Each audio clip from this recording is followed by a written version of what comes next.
प्रिय मित्रों, अस्सलामु अलैकुम। आप जहां कहीं भी हों, देश में या विदेश में, ठीक इसी पल आप जुड़ गए हैं मेरे साथ एक अविश्वसनीय जीवन की कहानी सुनने के लिए। मुंशीगंज का लड़का मोहम्मद हृदय, नाम तो आम है, लेकिन जब उसके जीवन का मुखौटा उठेगा, आपकी आंखें थम जाएंगी। गुप्त रूप से उसने जुड़वा 2 बहनों से शादी की और बसाया 12 घर। 12?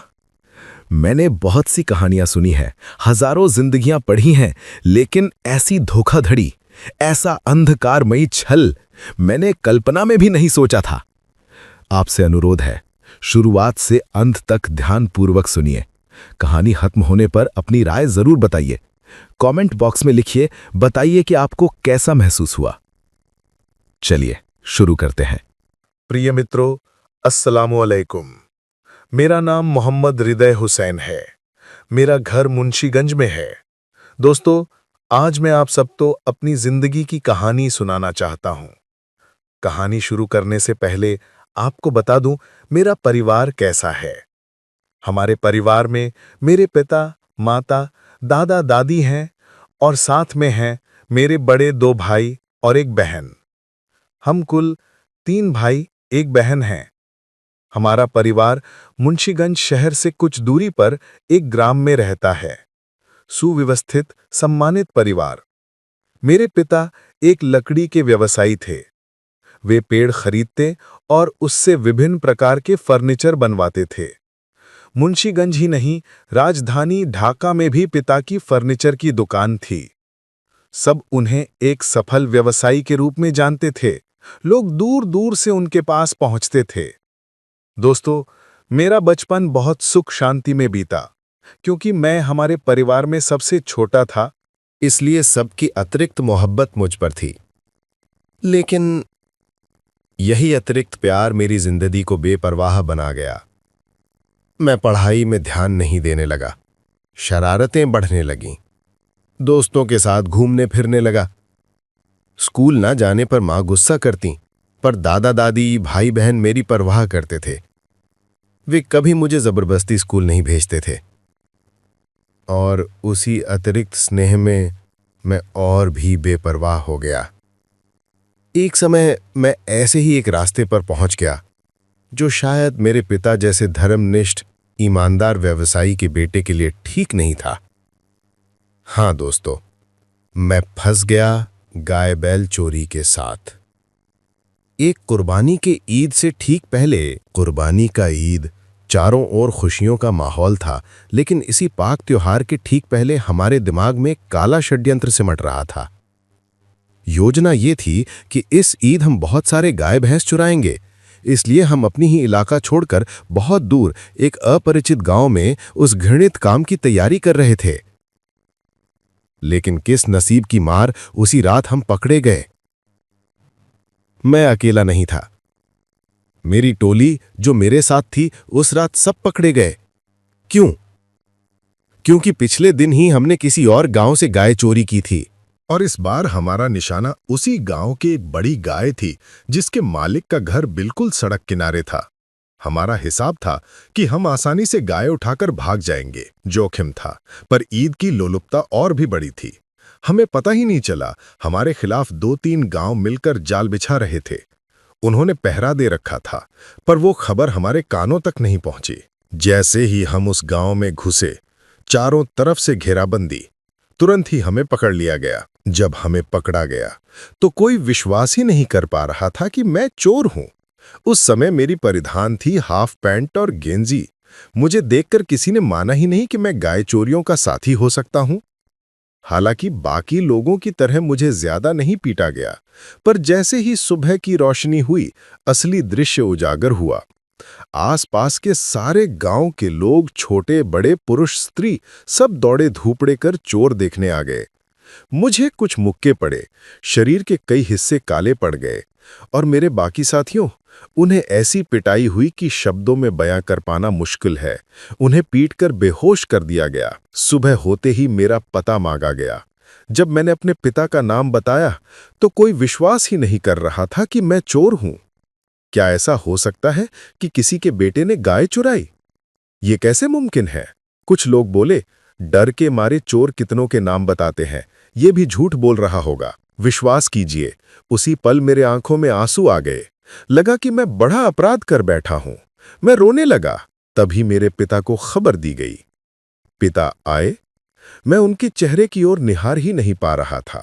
पिता ने सभी के सामने हाथ जोड़कर कहा, आप मेरे बेटे के जूतों से जूतों की माला बनाकर मेरे गले में पहनाइए। मेरे जैसा पिता जी रहने का अधिकार नहीं रखता। उन्होंने कहा, उन्होंने बाकी बच्चों को वो इंसान बनाया, पर इस कुलंगड़ बच्चे को वे कभी किसी बंधन में बांध नहीं पाए। आप लोग जो समझते हैं, आपकी रीत के अनुसार इंतजाम कीजिए, पिता ने कहा। फिर भी इलाके के कुछ मित्रवत लोगों ने पिता से कहा, गुस्सा मत कीजिए, वो भी तो इंसान है, उसे माफ कर दीजिए, बाकी लोगों को पुलिस के हवाले कर दीजिए। और ठीक वैसा ही हुआ। पिता की मदद से थाने से पुलिस आई और मेरे साथ रहे बड़े चोरों को पकड़ कर ले गई। और पिता उस अपमान और लज्जा के बोझ को उठाकर मुझे घर ले आए।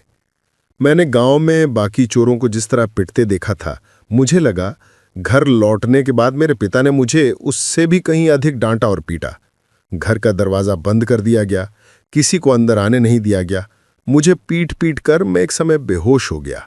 मेरे मुंह से खून निकलने लगा। बेहोश हुआ, पर मेरे पिता नहीं रुके।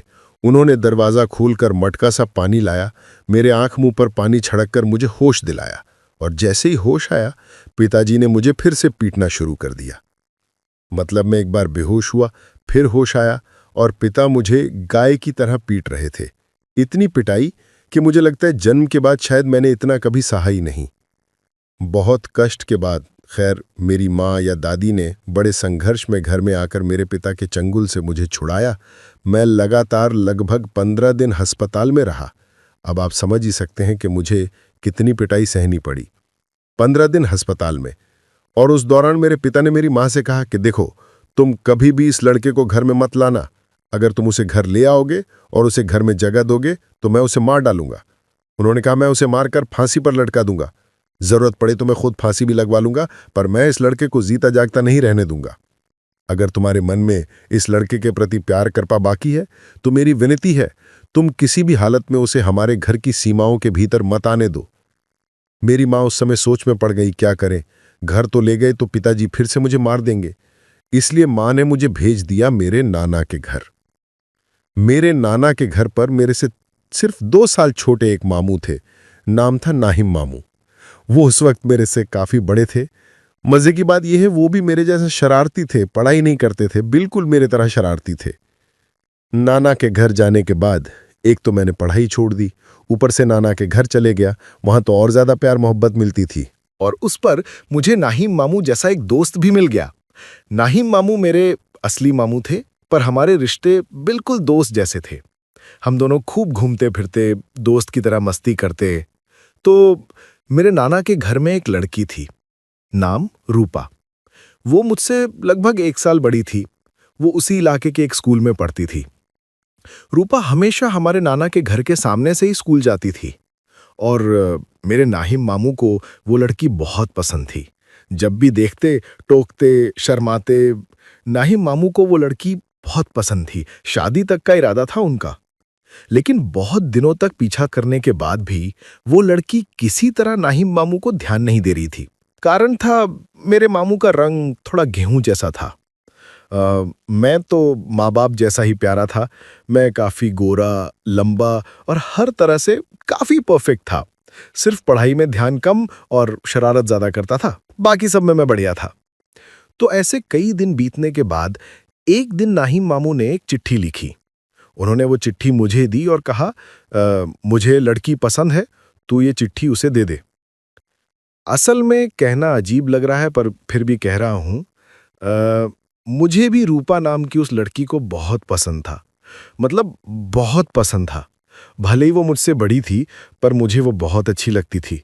मैं भी तो छोटा ही था, तो मुझे सच में बहुत अच्छा लगता था। रूपा मुझे भी पसंद थी।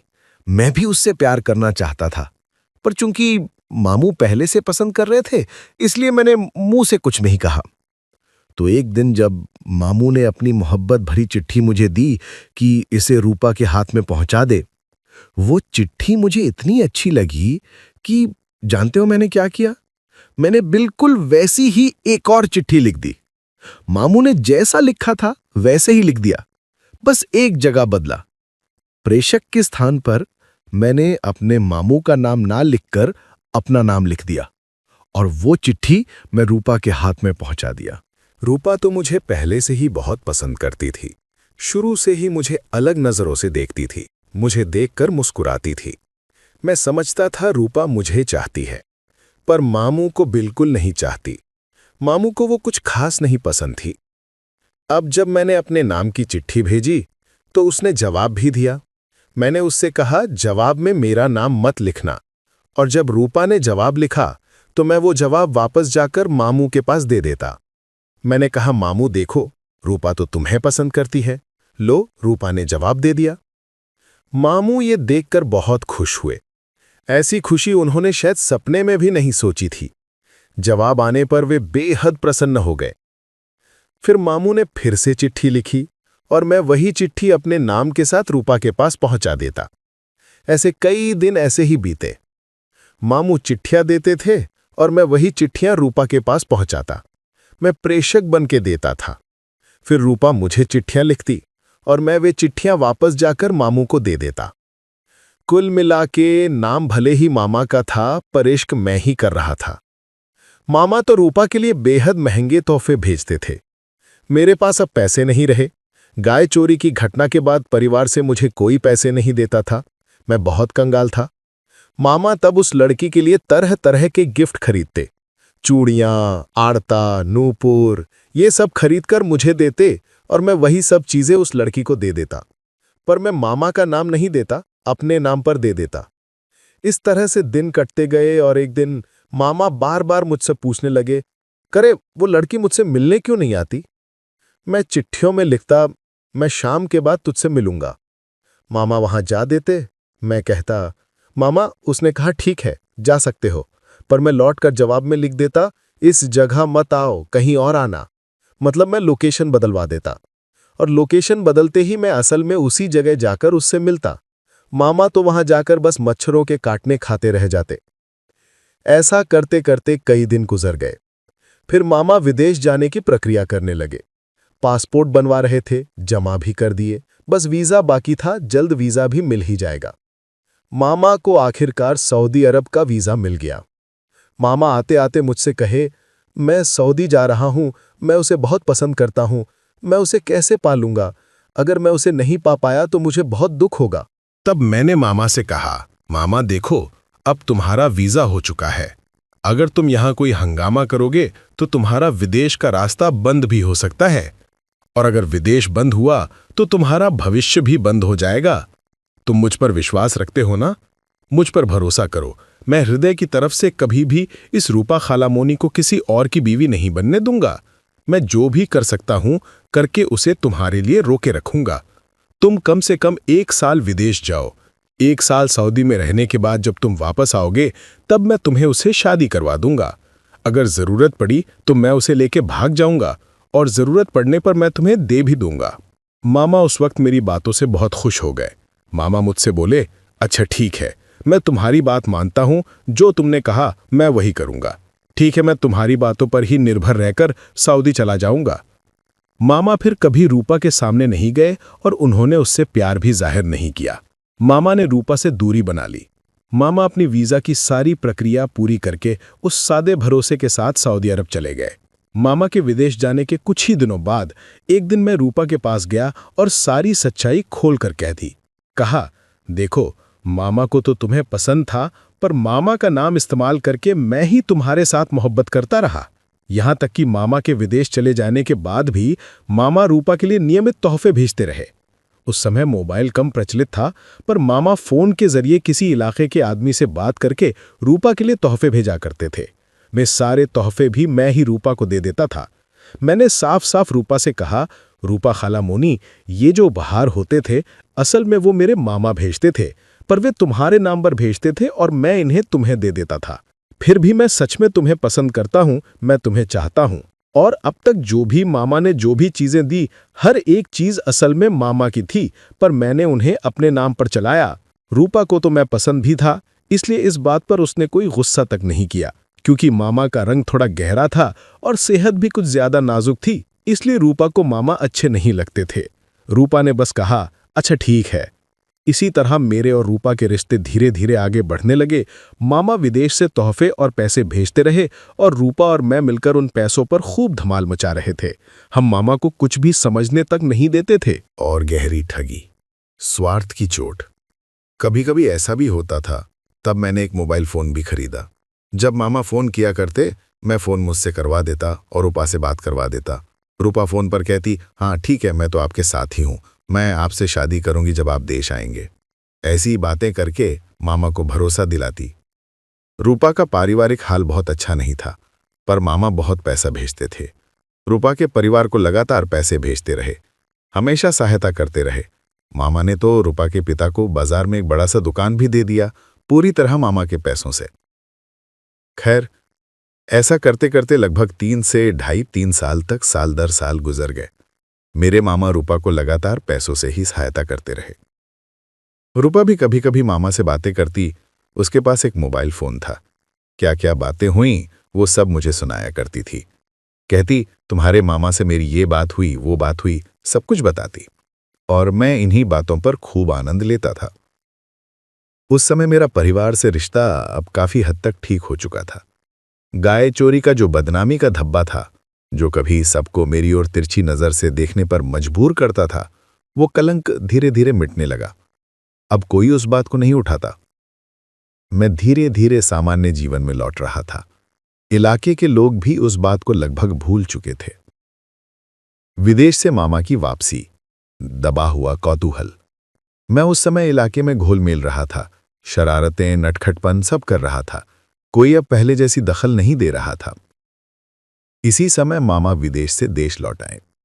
कितने साल बाद आए थे ठीक याद नहीं, लेकिन अचानक ही नाना के घर पर लड़की देखने की बातें बंद हो गई। मैं हैरान, अरे ये लड़की देखने का सिलसिला क्यों बंद हो गया? लोग कहने लगे मेरे मामा को न जाने कौन पसंद आ गया है। मेरे मामा को पसंद आ गया है रूपा। मैंने रूपा को फोन किया, रूपा ये क्या मामला है? क्या मेरे मामा ने तुम्हारे घर किसी को भेजा, कुछ कहा? रूपा बोली, नहीं, तुम्हारे मामा ने मुझे कुछ नहीं कहा। तुम्हारे मामा के साथ ऐसा कोई बात ही नहीं हुई। मैं और भी उत्सुक हो गया। तो फिर दूसरे मामा लोग लड़की देखना क्यों बंद कर दिए, क्यों नहीं कर रहे हैं? मैं तब नाना के घर छोड़कर अपने घर वापस आ गया, वहीं रहने लगा। अपने घर रहकर ही मुझे अम्मी के जरिए पता चला मेरे मामा रूपा से शादी करना चाहते हैं। मामा तो चाहेंगे ही, लेकिन रूपा तो राजी नहीं होगी, क्योंकि हमारा प्यार है। मैं रूपा से बार बार कहने लगा, रूपा चलो भाग चलते हैं, मामा अब देश में आ गए हैं, मामा तो बखेड़ा करेंगे, लोग लेकर रिश्ता लेकर आएंगे, कभी भी मुसीबत हो सकती है, तुम चलो हम भाग चलते हैं। रूपा बोली, अच्छा ठीक है चलेंगे। लेकिन उस चलेंगे चलेंगे के बीच सब टलता रहा। इसी बीच अम्मी से सुना रूपा और नाहिम मामा की शादी पक्की हो गई, अंगूठी बदल हो चुकी, सगाई हो चुकी, यहां तक कि शादी की तारीख भी तय। ये खबर सुनकर मैं जैसे दुनिया से गायब हो गया। अरे ये क्या बात हुई? मैंने तो कभी कल्पना भी नहीं की थी। जहां मैं रूपा को इतना चाहता हूं, वहां ये कैसे हो सकता है? मैंने रूपा को फोन किया, पूछा, रूपा ये क्या मामला है, तुम कुछ बता सकती हो? रूपा बोली, ना ना ये झूठ है, किसने कहा? मैं तो तुम्हें ही चाहती हूं, मैं तुम्ही से शादी करूंगी, मैं तुम्हारे मामा से क्यों शादी करूंगी? दोस्तों, मामा ने सिर्फ तोहफे ही नहीं दिए, मैंने भी दिए। मैंने अपने घर से बहुत पैसे लाकर रूपा को दिए, बहुत पैसे। मामा फोन पर रिश्ता निभाते, फोन पर पैसे देते और मैं असलियत में देता, घर से बहुत कुछ देता था। अचानक सुन रहा हूं उसकी शादी की तारीख तय हो गई, सगाई हो चुकी, लेकिन रूपा ये मान नहीं रही। मैं हक्का बक्का होकर मामा से संपर्क करता हूं।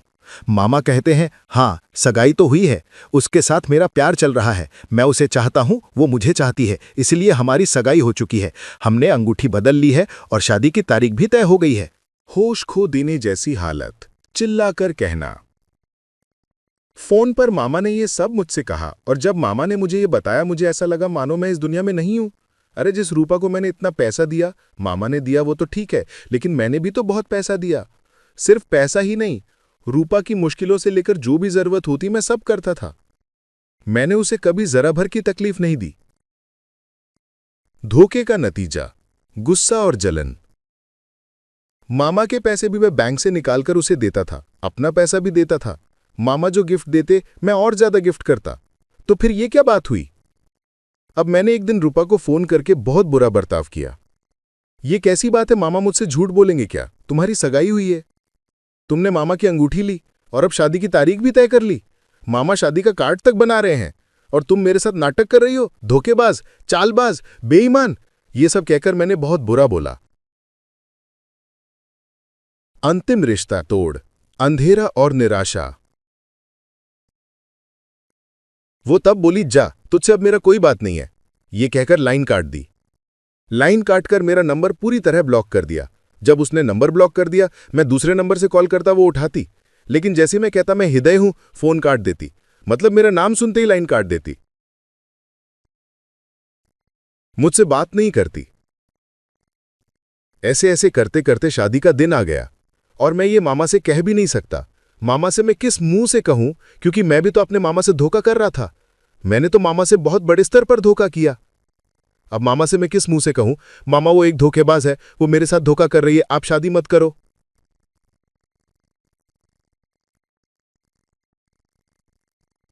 फिर भी शादी के पहले दिन की रात मैं सहन नहीं कर पाया।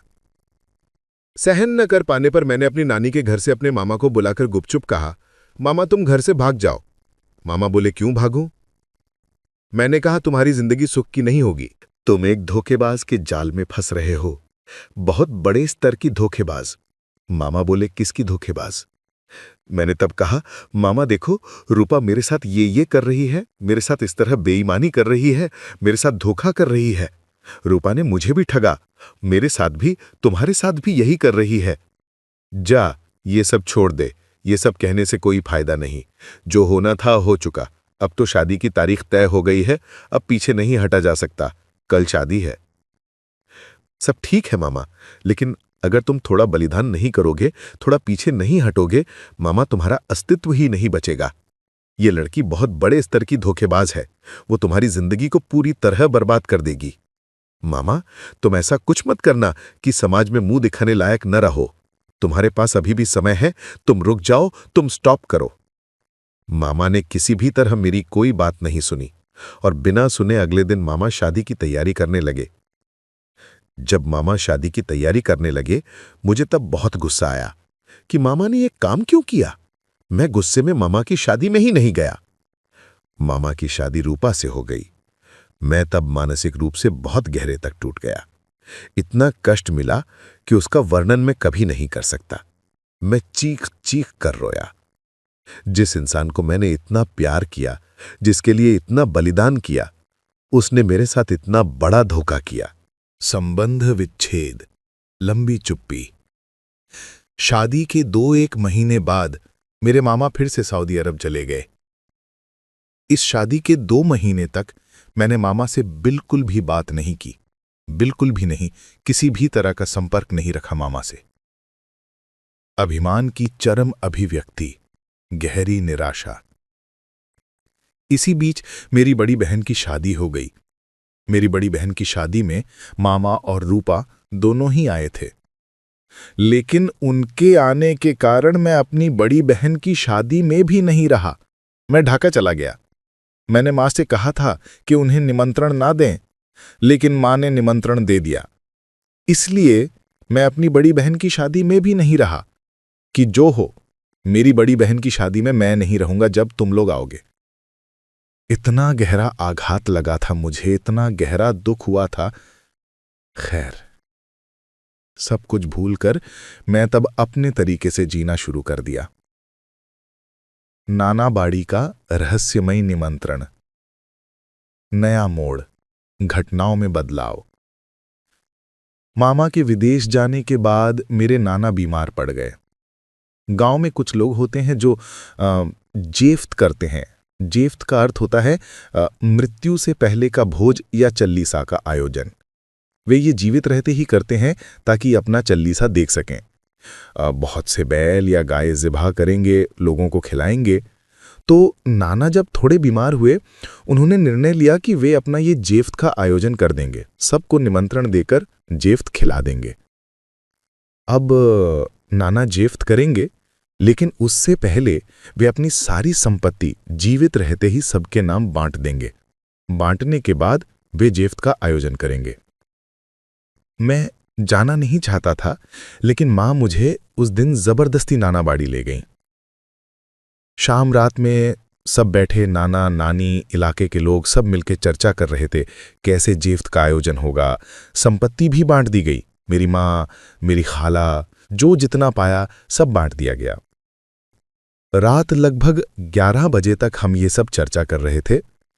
गांव के घर में रात 11 बजे का मतलब होता है बिल्कुल आधी रात, क्योंकि गांव के लोग तो लगभग 8-9 बजे तक सो जाते हैं।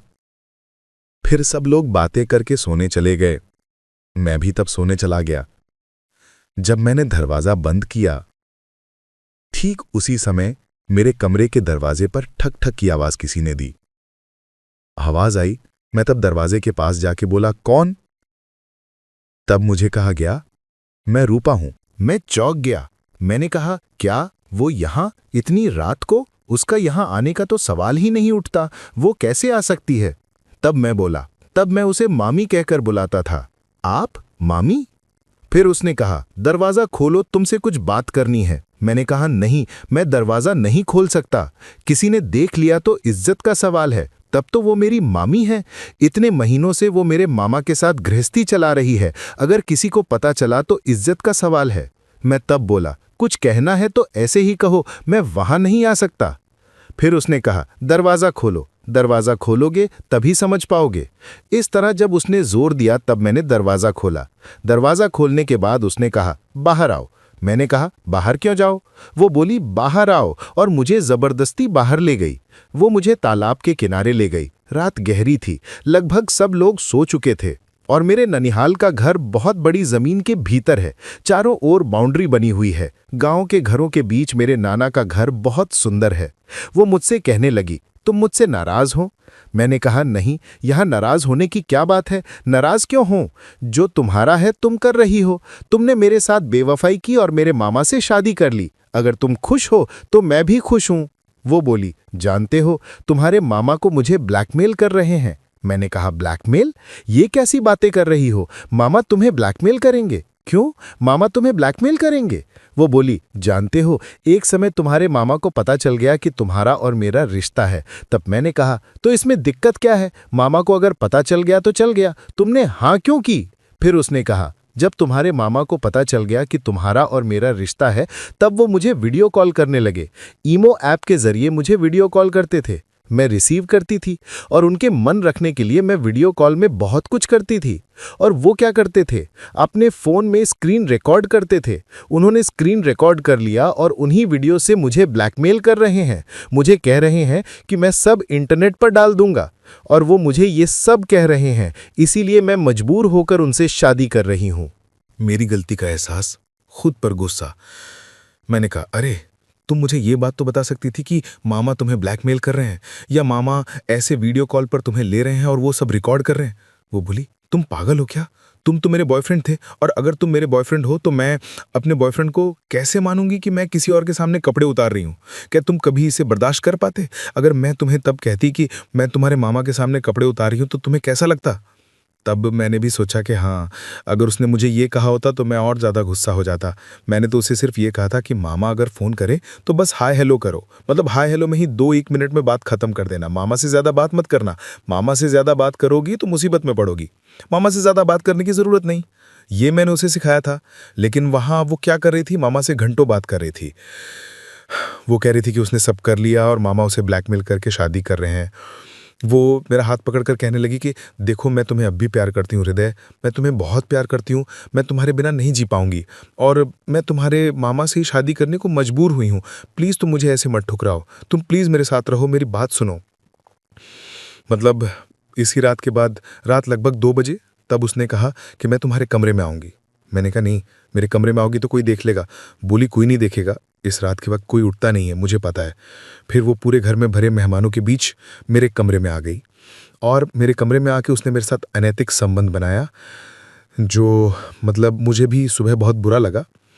खैर, इसके बाद से उसका मेरे साथ एक अलग तरह का रिश्ता बन गया। मतलब यूं ही वो मेरे पास रहती, पास रहती, हमेशा मेरे पास रहती। ऐसे ऐसे मैं फिर नाना के घर रहने लगा। अब मैं अपने घर नहीं जा रहा था। उस गिफ्ट के बाद मैंने कहा कि नाना तो बीमार है, नाना की देखभाल करने के लिए मुझे यहाँ होना पड़ेगा। मैं एक बहाना बनाकर तभी से नाना के घर रुक गया। और बाकी सारे मामा तो विदेशी थे, सब विदेश में रहते थे। सबकी पत्नियां तब देश में ही थी। पूरे परिवार में कोई पुरुष मौजूद ही नहीं था। मैंने सोचा कि चूंकि कोई पुरुष नहीं है, मैं इसी परिवार में रहूंगा, नाना का ख्याल रखूंगा। ऐसी सोच के साथ मैं वहीं रहने लगा। लेकिन महानानी की एक अति बढ़ गई कि अवैध रिश्ता और आसानी। पर यह बात मैंने किसी और को नहीं बताई। वास्तव में मेरे रुकने का असली मकसद ये था कि रूपा बीच बीच में आती है और मैं उसका साथ पाना चाहता था।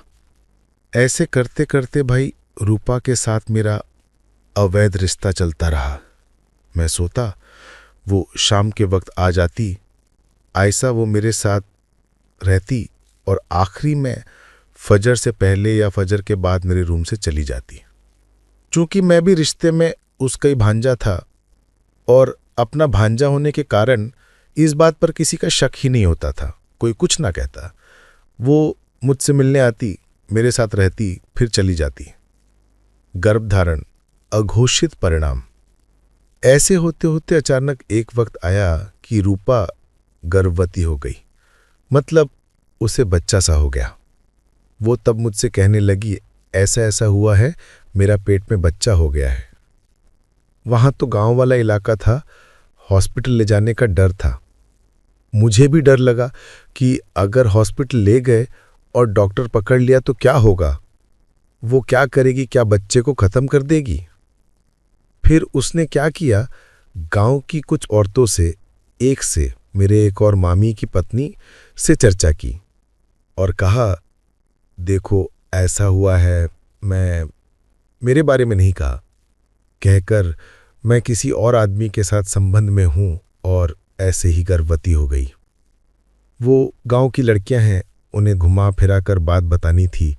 बात बिगड़ी और रूपा ने मेरा नाम लेकर कह दिया कि हाँ, मैं हृदय के साथ हूं, ऐसी चीजें हुई हैं।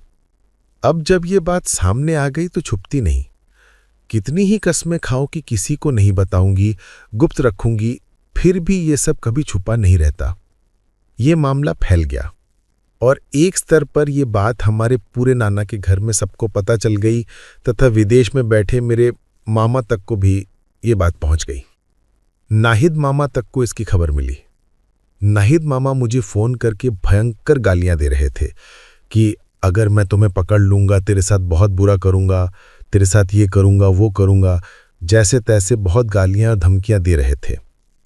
मैं मामा से कह रही थी, मामा मुझे गालियां देने से क्या फायदा, जो होना था वो हो गया, आप मुझ पर ऐसा क्यों कर रहे हैं। मतलब वो बहुत बुरा व्यवहार कर रहे थे। और एक और मामला परिवार वालों तक पहुंच गया।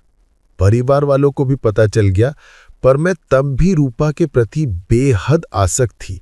मतलब मैं उसके शरीर और उसके प्रति इतनी आकर्षित थी कि मैं नाना के घर से नहीं गई। अचानक आगमन, तनावपूर्ण। एक हफ्ते के भीतर ही मेरे मामा अचानक विदेश से लौट आए। नाहिद मामा, बातचीत कुछ नहीं, बिना किसी सूचना के रात के 1 बजे घर पर आ गए। किसी को बताकर नहीं आए, पूरी तरह अचानक छुट्टी लेकर घर लौट आए। भयंकर आक्रमण, काम तस्वर। रात के 1 बजे ऐसा मेरे कमरे में घुसी। कमरे में आकर वो मुझे मारने लगी। मुख्य दरवाजा तोड़ा, मतलब मेरी नानी ने दरवाजा खोला, कमरे में घुसी और मेरे दरवाजे पर लात मारी। लात मारकर वो दरवाजा खोलकर कमरे में घुसी और मुझे पीटना शुरू कर दिया। जवाबी प्रतिरोध, युवावस्था का जोश।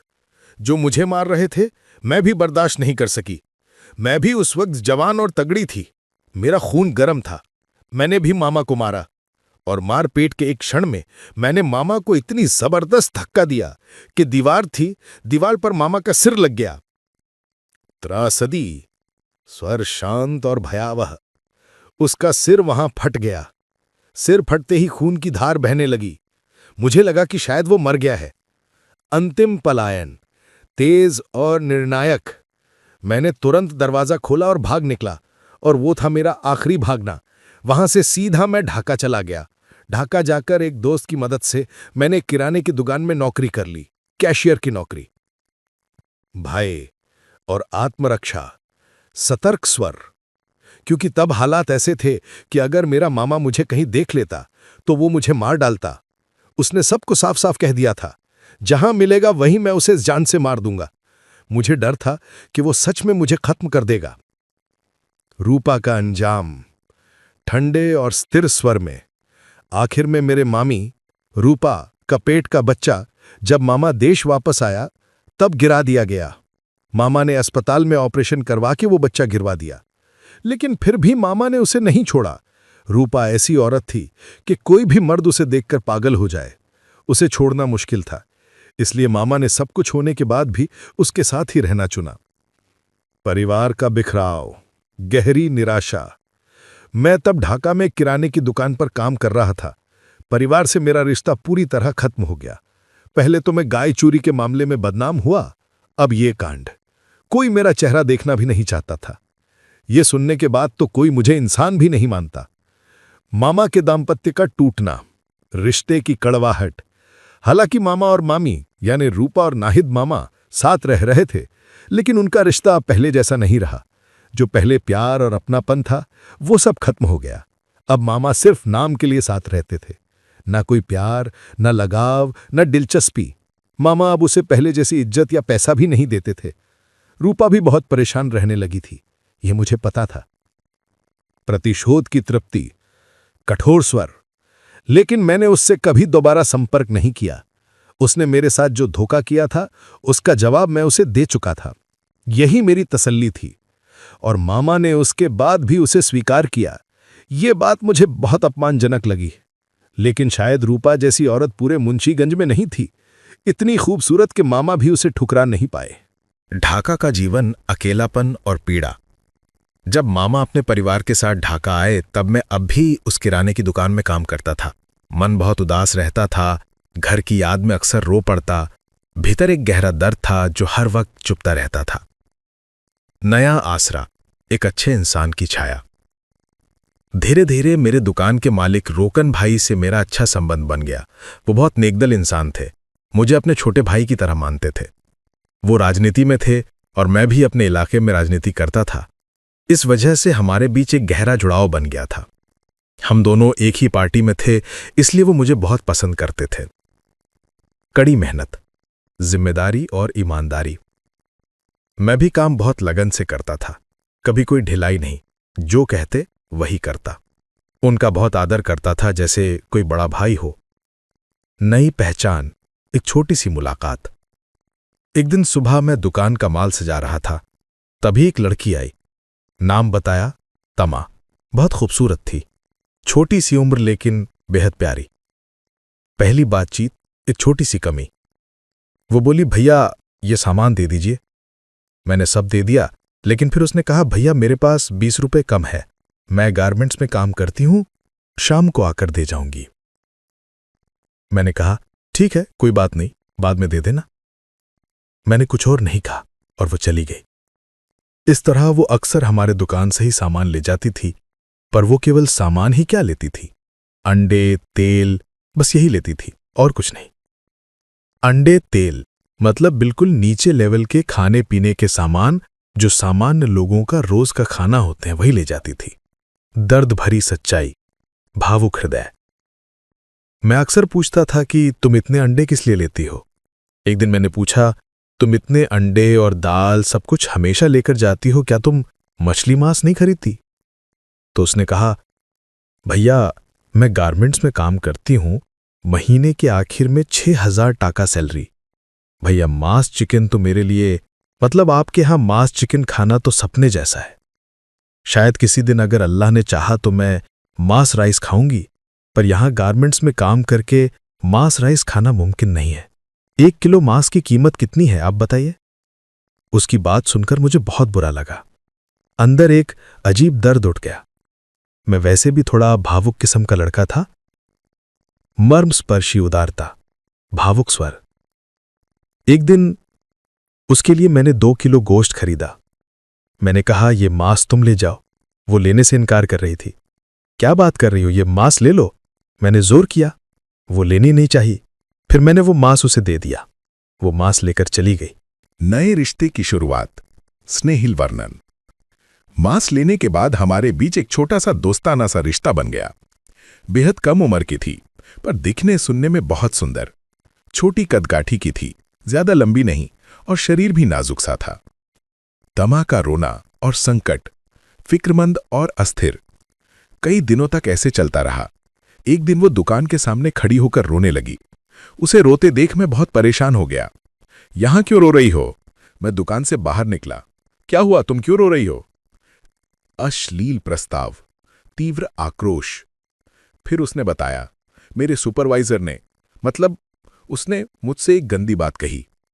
मैं समझ ही नहीं पाया कि अब मैं क्या करूं। मैंने पूछा, क्या हुआ? वो बोली, मैं गारमेंट्स पर गई थी, वो मैं ठीक से काम नहीं कर पाती, अच्छा काम नहीं कर पाती। अब वो कह रहा है कि आज रात उसे उसके रूम में जाना होगा। मतलब उस सुपरवाइजर ने कहा, आज रात उसके कमरे में नहीं गए तो मैं तुम्हें नौकरी से निकाल दूंगा। मैंने कहा, ऐसी कौन सी बात है कि तुम्हें कमरे में जाना पड़े? ये तो बिल्कुल भी ठीक नहीं है, ये कैसे कहा जा सकता है? फिर उसने कहा, वो कह रहा है कि अगर मैं नहीं जाऊंगी तो वो मुझे और नौकरी पर नहीं रखेगा, वो मुझे गारमेंट से निकाल देगा। मैंने कहा, सुपरवाइजर का नाम क्या है, बताओ। वो बोली, नाम नहीं बोल सकती, अगर मैं नाम लूंगी तो मेरी और भी समस्या हो जाएगी, वो बहुत पावरफुल है। मैंने कहा, जितना भी पावरफुल हो तुम मुझसे बताओ। वो बोली, नहीं बता पाऊंगी। और उसने क्यों नहीं बताया ये मैं समझ नहीं पाया। मैंने तब कहा, ठीक है, छोड़ो, तुम्हें उस गारमेंट्स की नौकरी की जरूरत नहीं है, तुम घर पे रहो। वो बोली, अगर मैं घर पे रहूं तो कैसे रहूंगी?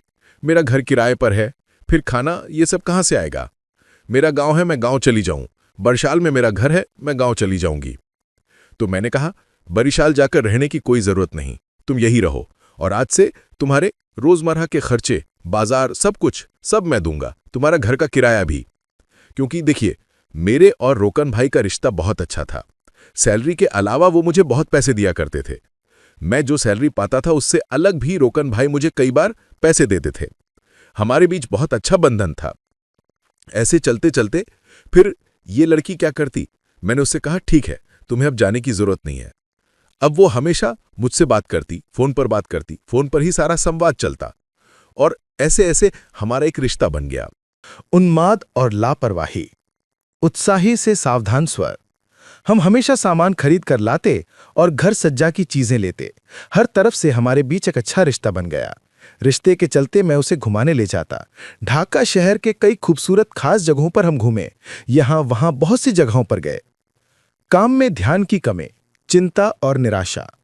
अब जब मैं उसे लेकर घूमता या कहीं कहीं जाता, इन सब कारणों से जिस तरह पहले मैं दुकान संभालते समय पूरी लगन दिखाता था, कारोबार के प्रति जो आकर्षण और तन्मयता थी, वो अब नहीं रही। अब थोड़ा बदल गया था मेरा व्यवहार। ज्यादातर समय मैं उसे लेकर बाहर ही रहता, बाहर घूमता, यहां वहां जाता। मालिक का शक, अपराध बोध की आवाज। तो अब मैंने पहले जैसा नहीं किया, मैं कुछ बदला सा हो गया। ये बात रोकन भाई ने समझ ली। जब उन्होंने महसूस किया तो धीरे धीरे, जब कोई किसी की दुकान पर काम करता है तो वैसे ही होता है, उन्हें मुझ में बदलापन दिखने लगा। वे धीरे धीरे मुझसे नाराज होने लगे कि क्या बात है, पहले तो ठीक काम करता था, अब वैसा नहीं कर रहा, काम में लापरवाही कर रहा है। मतलब अब वो मुझे पहले जैसा नहीं देख पाते। मालिक चाहे कितना भी दोस्ताना हो, फिर भी मालिक ही मालिक होता है। अब वो मुझे थोड़ा नीचे नजर से देखने लगे। ये बुरा था, मुझे तकलीफ हुई। स्वरों में चालाकी, धीरे धीरे उत्तेजना बढ़ाना। ऐसे ऐसे देखा मैंने कि वे रोकन भाई एक स्तर पर मेरे साथ बुरे बर्ताव करने लगे। कहते, ये क्या कहने की बात है, तुम ठीक से दुकान नहीं संभालते, ये बात, मतलब कई बार गलत व्यवहार करते। और इस बुरे बर्ताव के एक पड़ाव पर मैंने तक तमा से कहा, देखो, मैं उनके यहाँ काम करता हूँ, वे मेरे साथ ऐसे बुरा बर्ताव कर रहे हैं, तुम क्या करोगी, मुझे बताओ। तमा मुझसे कहती है, एक काम करोगे, मैं उन्हें एक सबक सिखा दूंगी। मैं कहता हूं, तुम क्यों सबक सिखाओगी, तुम तो छोटी सी लड़की हो। वो कहती है, जानो, मैं छोटी हो सकती हूं पर मेरे दिमाग में बहुत चालाकी है। मैंने कहा, क्या करोगी?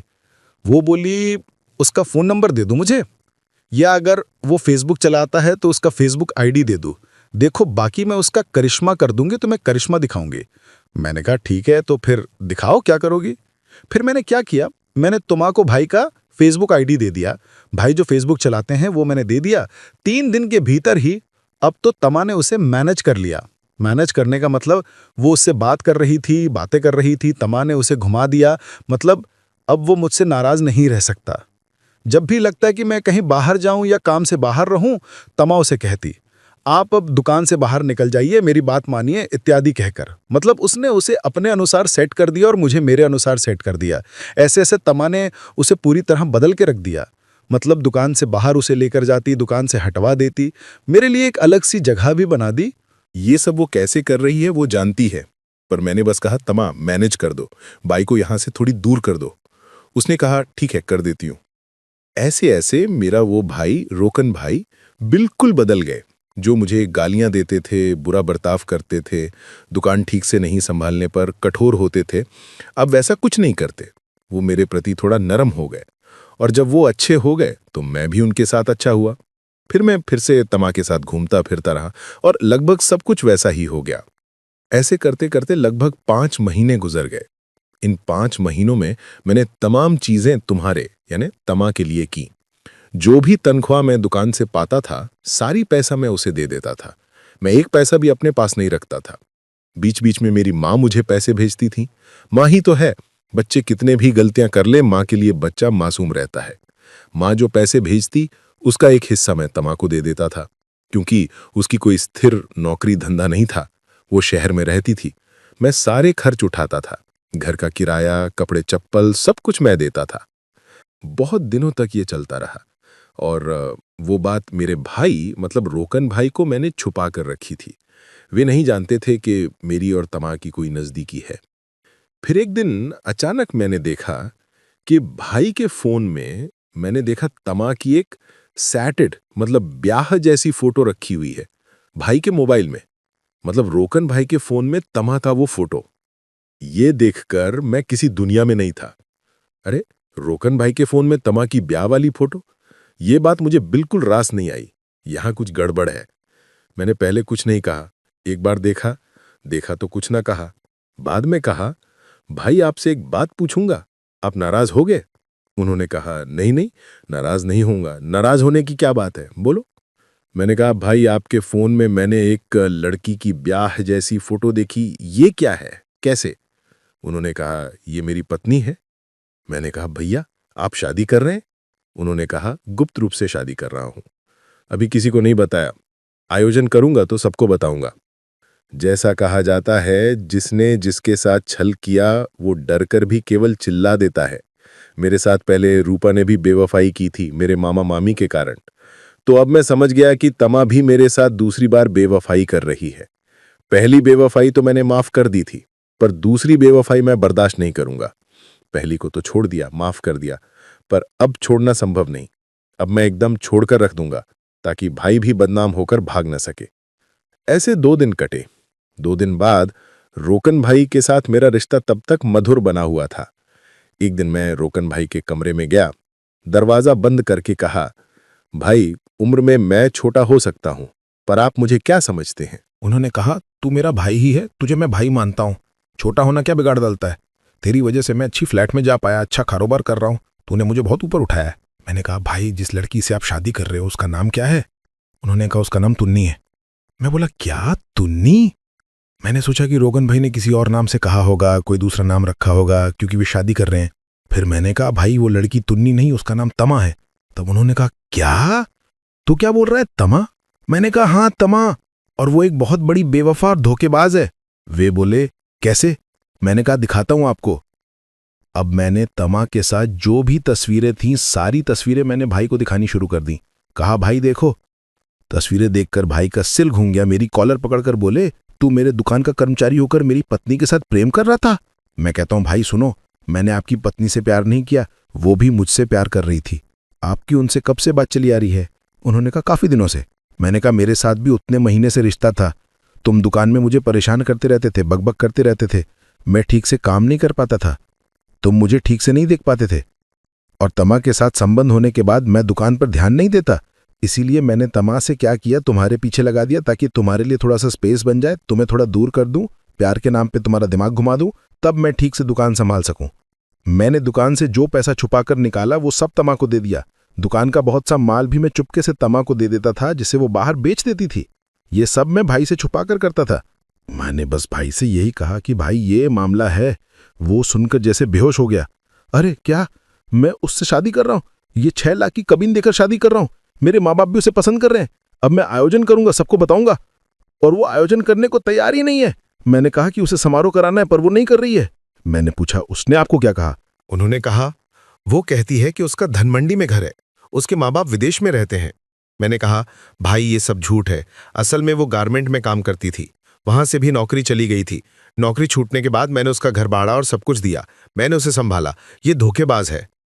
उन्होंने मुझसे कहा, हाँ, तू भी ठीक कह रहा है।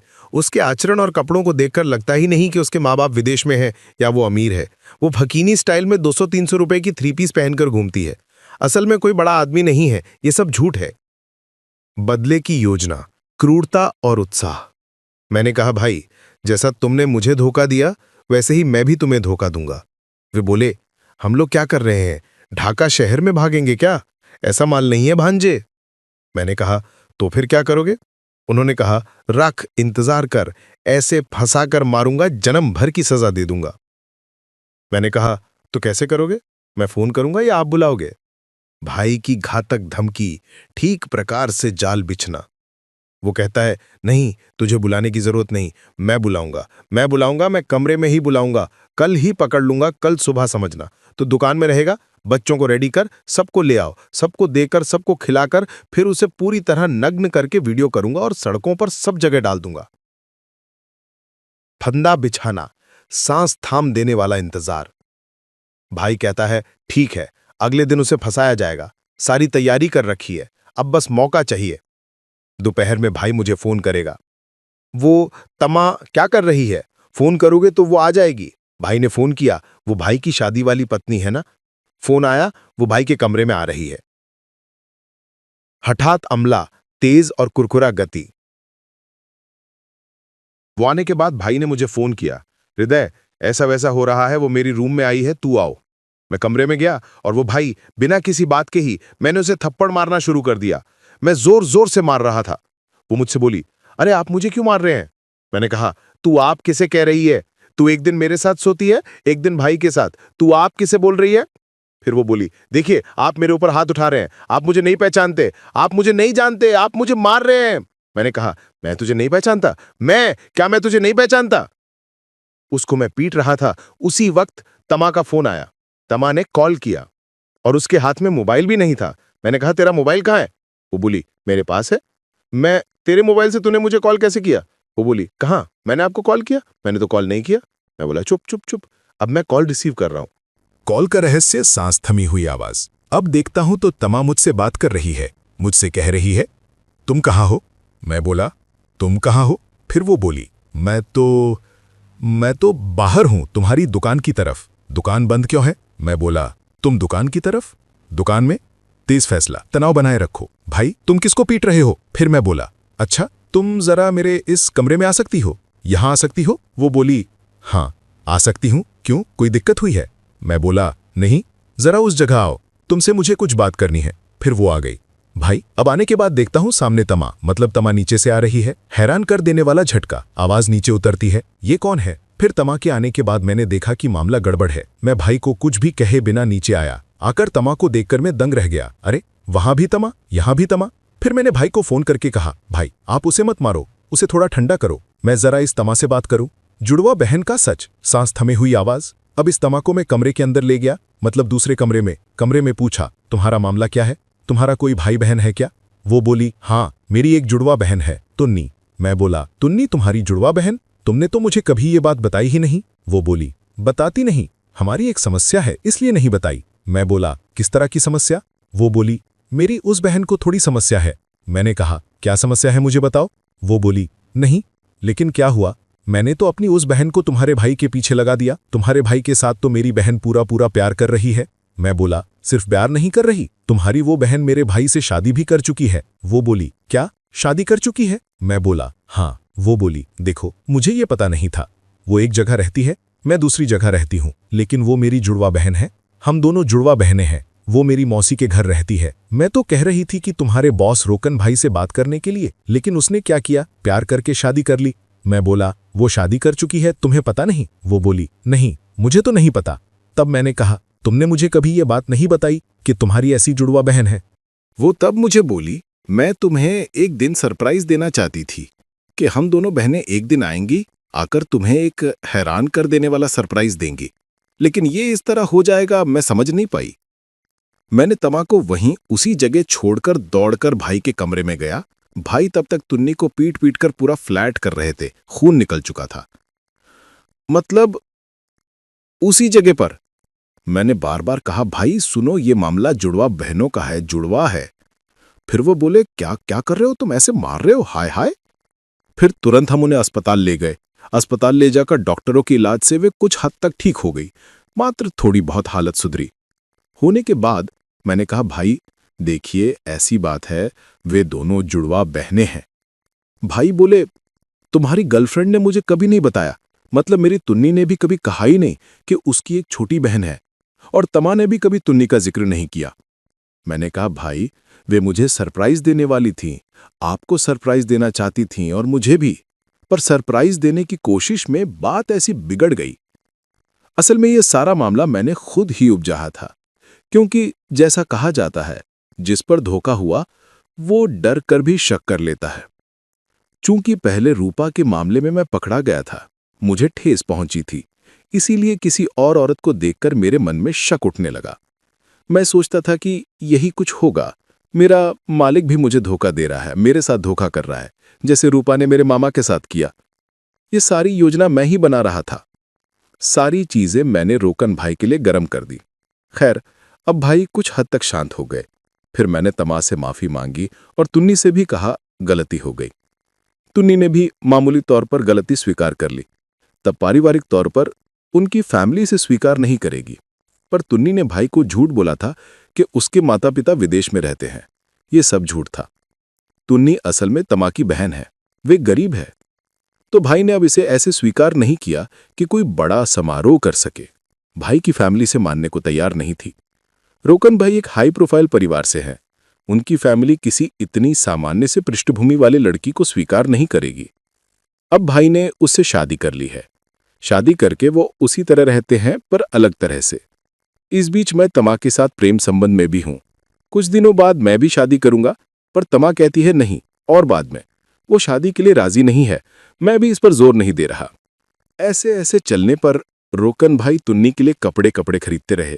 यहां एक ड्रेस, वहां एक ड्रेस, दुनिया की सारी चीजें वो खरीदते, और मैं तमा के लिए कुछ खरीद नहीं पा रहा था। मेरे पास पैसे नहीं थे।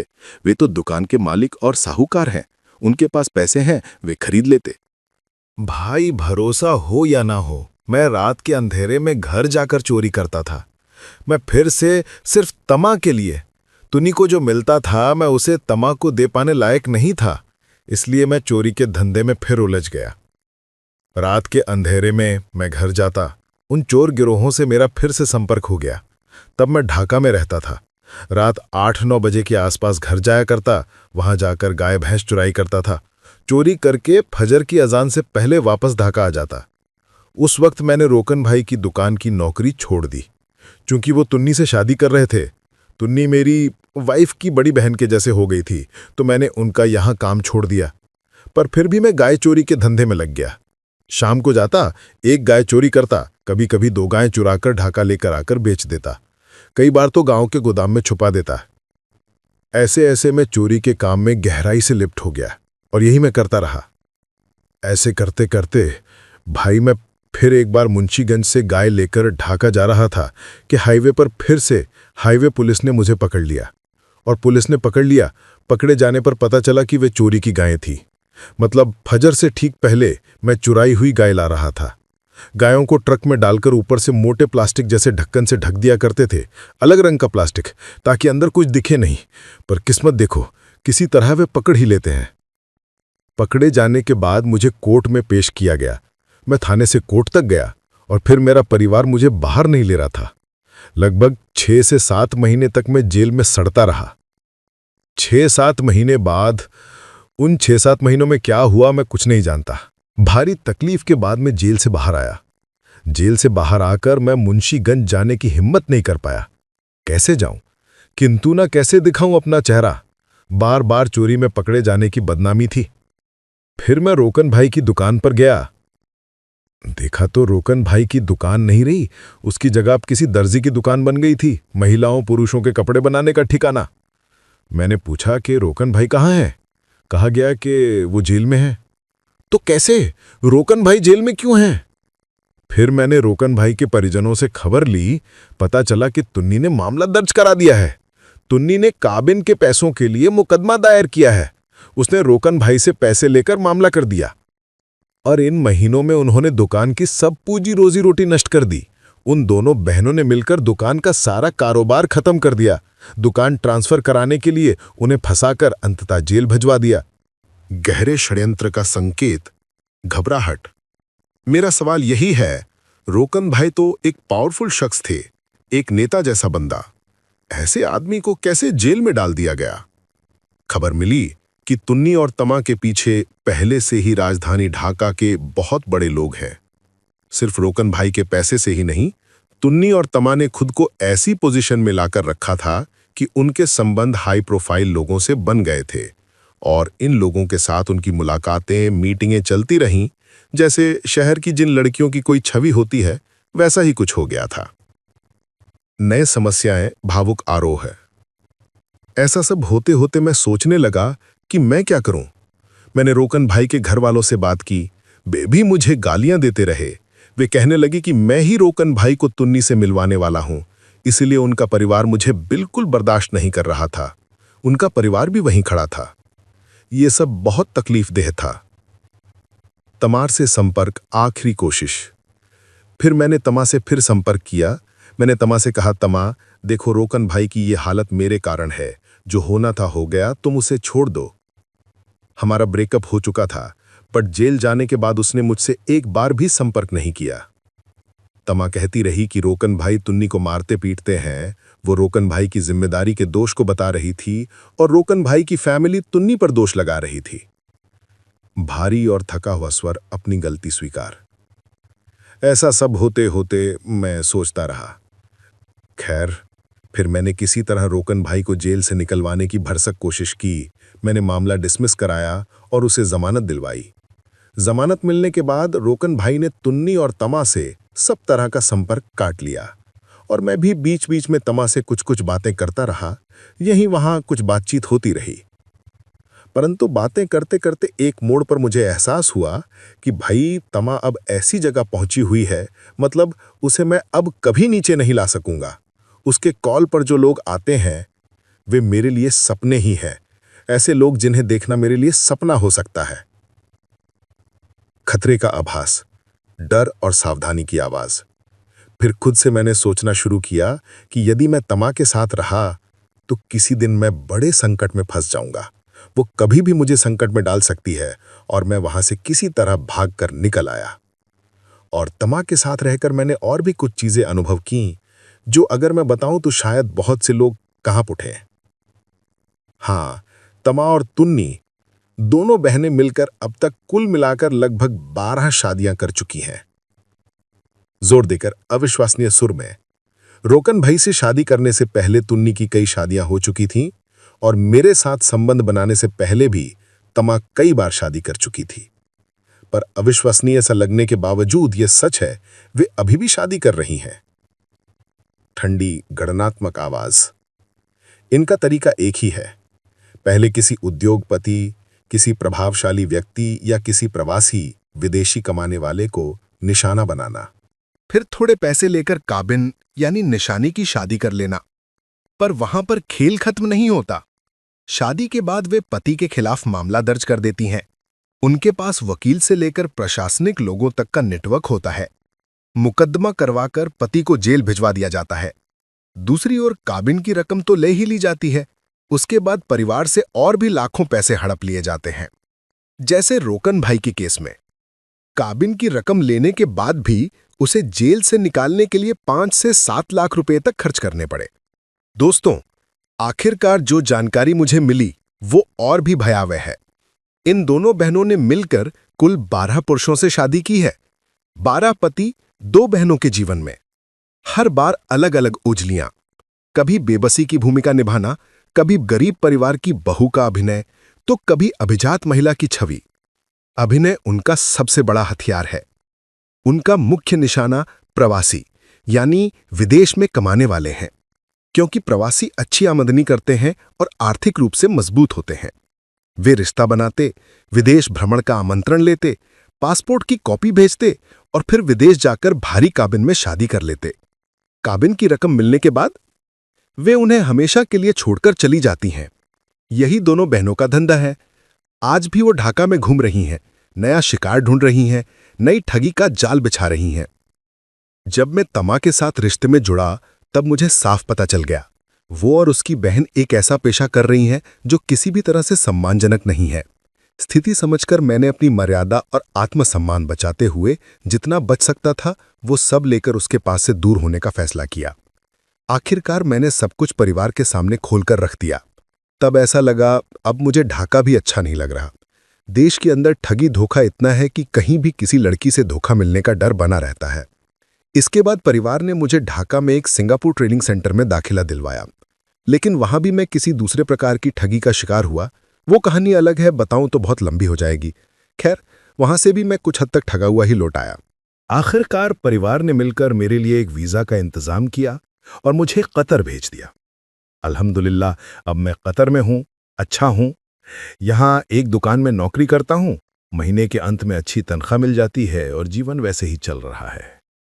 रात दिन आप लोगों की कहानियां सुनकर अच्छा लगता है। आप जिन ठगी और छल की कहानियां सुनाते हैं, बहुत लोग कमेंट में पूछते हैं ये सब कितना सच्चा होता है। भाई, आप जिन ठगों की कहानियां बताते हैं उनसे भी ज्यादा भयानक ठगें हमारी दुनिया में होते हैं। ये सिर्फ बांग्लादेश तक सीमित नहीं, हर जगह होते हैं। आप ज्यादातर बांग्लादेश के बारे में बोलते हैं, पर विदेशों में भी इससे बड़े बड़े धोखे होते हैं। जैसे मेरे काफिल स्पॉन्सर की एक लड़की है, वो भी बिल्कुल तम्मा और तुन्नी जैसी है। वो कई अरब देशों के लोगों के साथ संबंध बनाती है और आज उसकी कोई कमी नहीं है, बिल्कुल उसी तरह की जिंदगी। सच कहूं तो जिस किसी के साथ धोखा होता है वही समझता है कि दुनिया में ठगों की संख्या कितनी ज्यादा है, और जो कभी इसका अनुभव नहीं करते वे इसे समझ ही नहीं पाते। ठगी नाम की एक चीज भी होती है।